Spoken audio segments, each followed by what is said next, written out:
This edition of the Ridley Report is brought to you by WeUseCoins.com.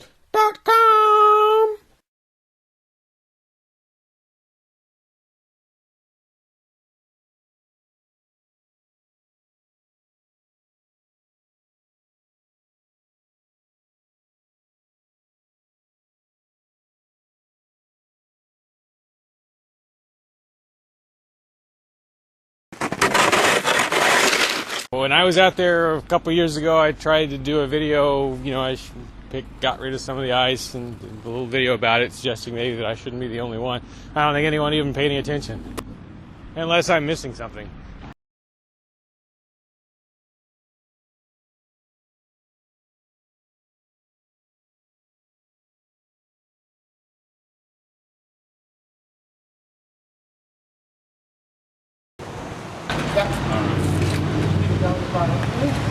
Yeah, Free Staters are always saying more Mayberry, less Fallujah. I'd like to say more Mayberry, less Move.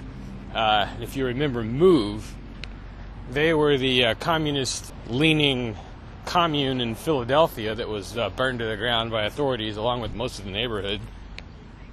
Why? Well, because they were perceived as sort of a threat to the neighborhood. Their demeanor and actions didn't really always do much to help ease that perception.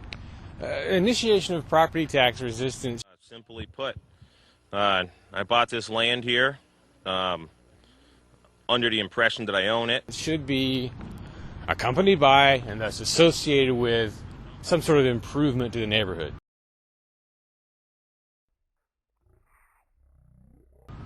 I mean, if you so much as sit on the porch at the CAC and have a conversation, there's a pretty good chance you're going to disturb some neighbors because they're that close. Imagine how much negativity there's going to be toward the CAC, toward Ian, as the place starts to become a real ground zero of some kind of property tax revolt. Because a lot of things will probably have to be done at or near the CAC to harden it in some way against the authorities. Once that 3-year mark is crossed and the place can be seized, there's going to have to be quite a few people there at all times so that when they come for it, the maximum stink can be raised. But again, it's in such a residential neighborhood that the stink is going to be a double-edged sword.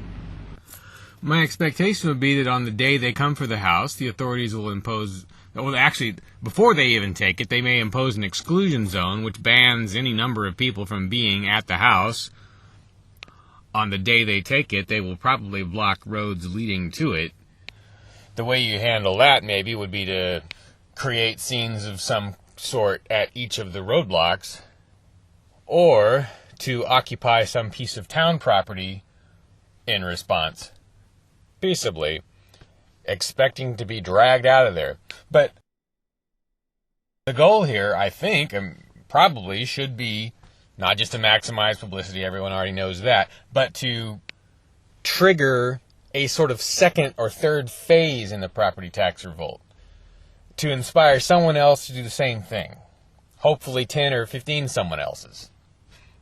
Now, if Ian and company have set different goals, fine. But what exactly are the goals? I mean, there should be clearly defined objectives. Every aspect of this should be documented as well as